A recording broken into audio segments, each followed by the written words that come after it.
Assalamualaikum warahmatullahi wabarakatuh.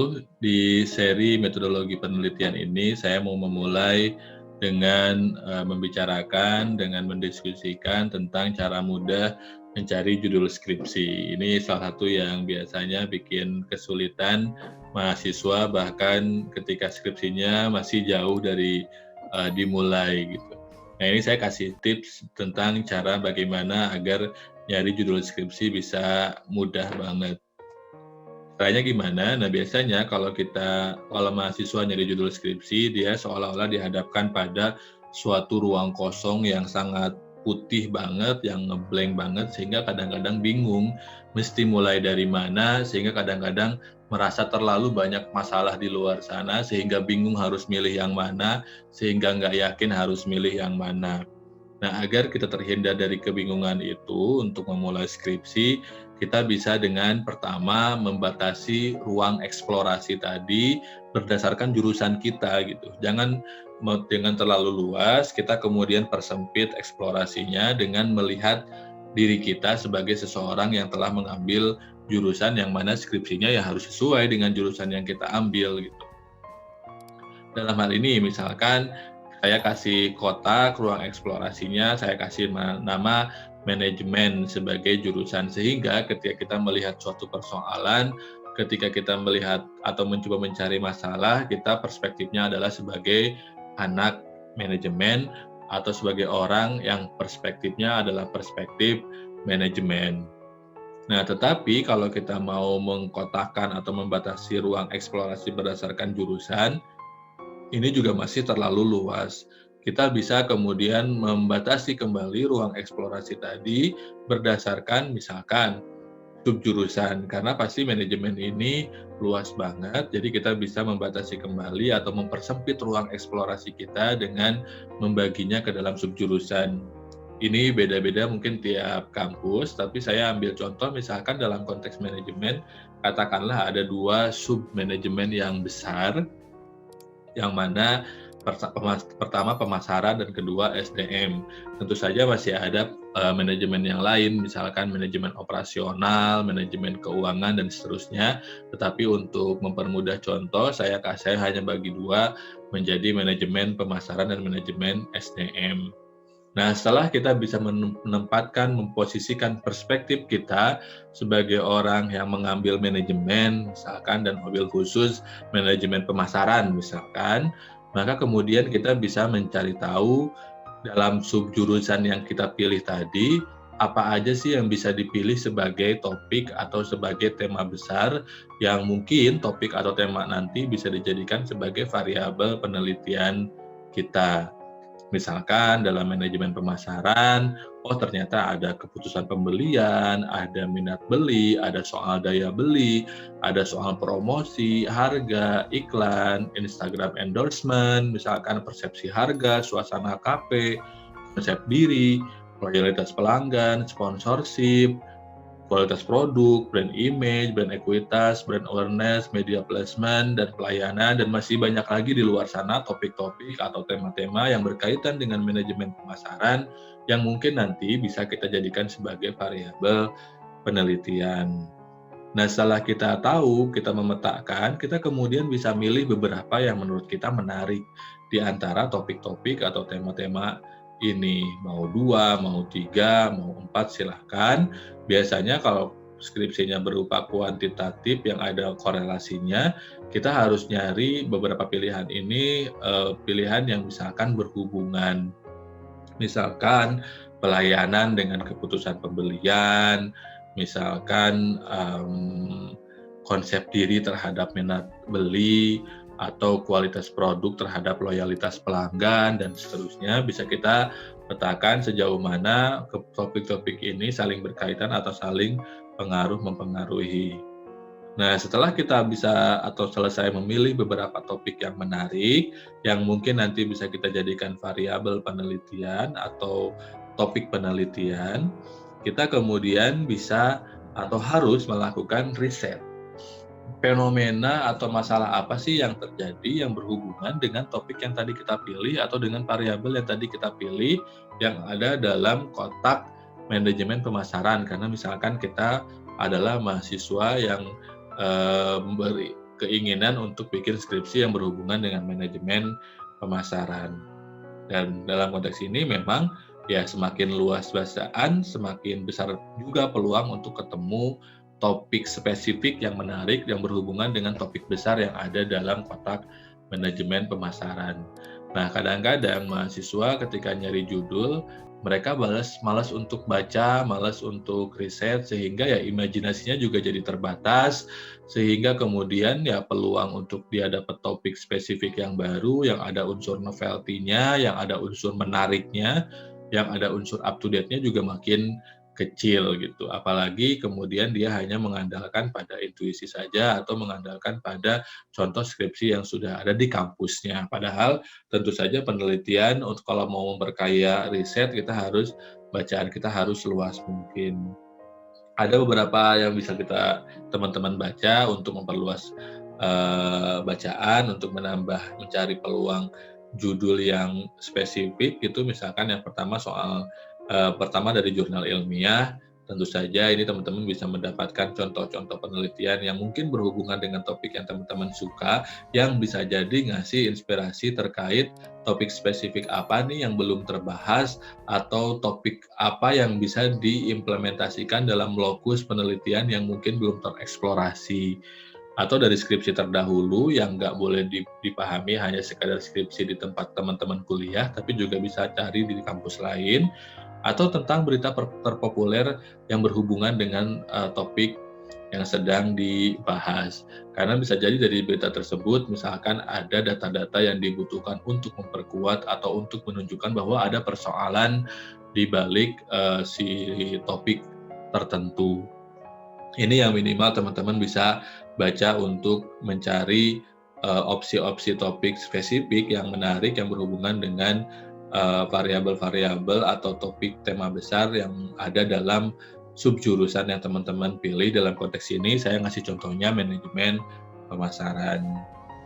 Nah, ini beberapa pertanyaan yang bisa teman-teman gunakan sebagai guideline. Apa sih yang sudah terjadi, permasalahan yang terjadi tapi belum tercover oleh penelitian yang sudah ada? Ini yang teman-teman harus carinya unsur novelty-nya, sehingga ada unsur kebaruan dari skripsi teman-teman. Kemudian atau enggak perspektif apa sih yang bisa diperkaya dari sebuah penelitian yang sudah terjadi, tapi mungkin perspektifnya masih bisa ditambah lagi, dieksplorasi lagi sehingga jadi lebih luas. Karena kan penelitian itu selalu sifatnya spesifik sehingga tidak mungkin mencakup banyak hal, sehingga potensi untuk memperkaya sebuah penelitian yang sudah dilakukan itu juga masih besar gitu. Nah, ada beberapa catatan ketika teman-teman hendak membuat judul skripsi berdasarkan tadi pendekatan yang 5 tadi. Yang pertama, penulisan judul skripsi itu setidaknya harus memenuhi unsur-unsur berikut. Pertama, ada variabel yang diteliti, misalkan pengaruh konsep diri terhadap keputusan pembelian sepatu Nike studi kasus pada mahasiswa Universitas X misalkan. Nah, dalam konteks judul ini kita bisa melihat bahwa konsep diri dan keputusan pembelian adalah variabel yang diteliti sehingga jelas sekali ketika orang baca judul skripsi ini, orang akan tahu bahwa skripsi ini membicarakan atau meneliti terkait topik atau tema besar apa.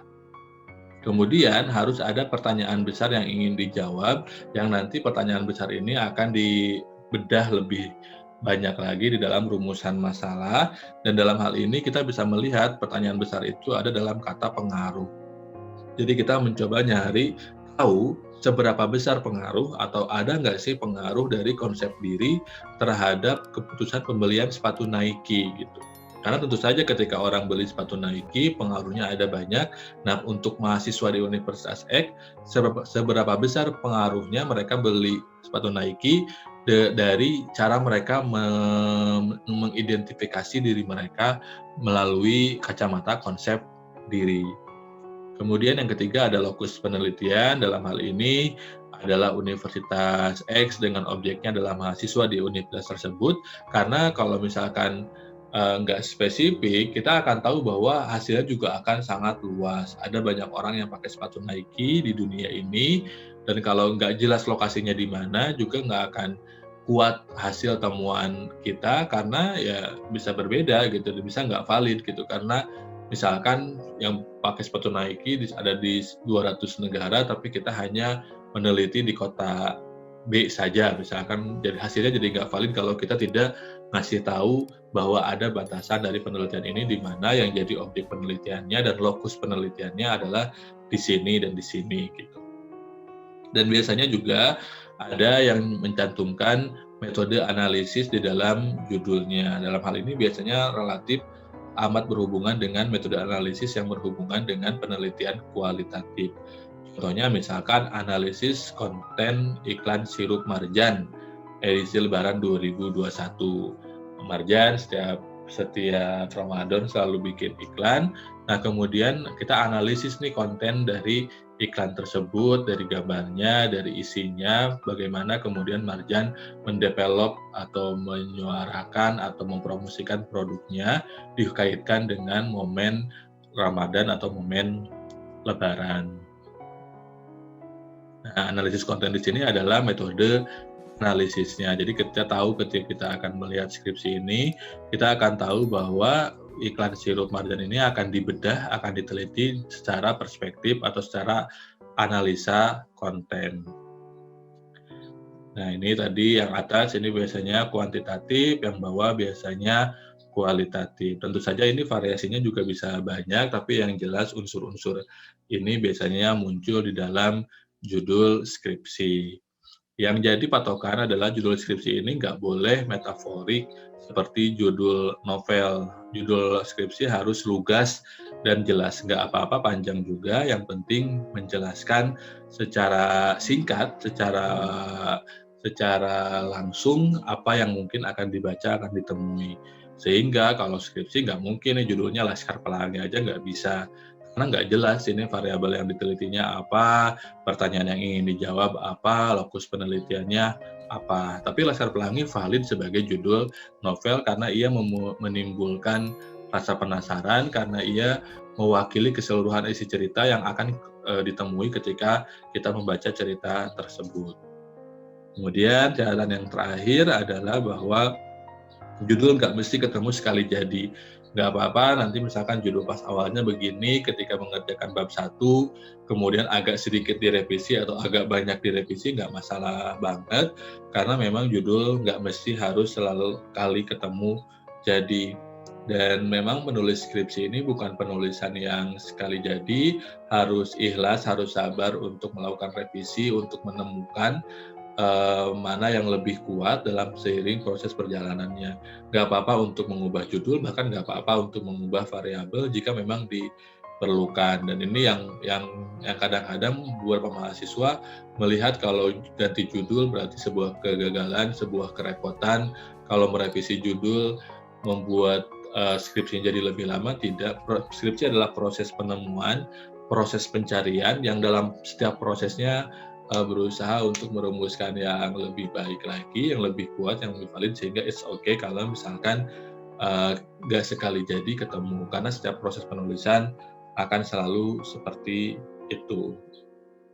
Jadi rewriting it's okay, menulis kembali itu nggak apa-apa banget, dan inilah yang sebetulnya dilatih dalam skripsi, yaitu kemampuan kita untuk menyampaikan gagasan dan menyampaikan temuan, meramunya menjadi sebuah informasi yang koheren, yang komprehensif, yang kemudian menambah unsur kebaruan, yang kemudian memberitahukan sesuatu yang mungkin sebelumnya belum ketahuan, sehingga bisa memperkaya hasanah keilmuan atau menjadi rujukan bagi pengambilan keputusan dalam segi praktisnya.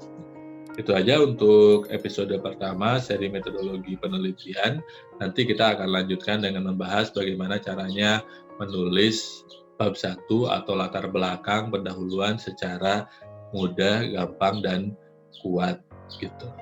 Itu aja, terima kasih, semoga ada manfaatnya. Wassalamualaikum warahmatullahi wabarakatuh.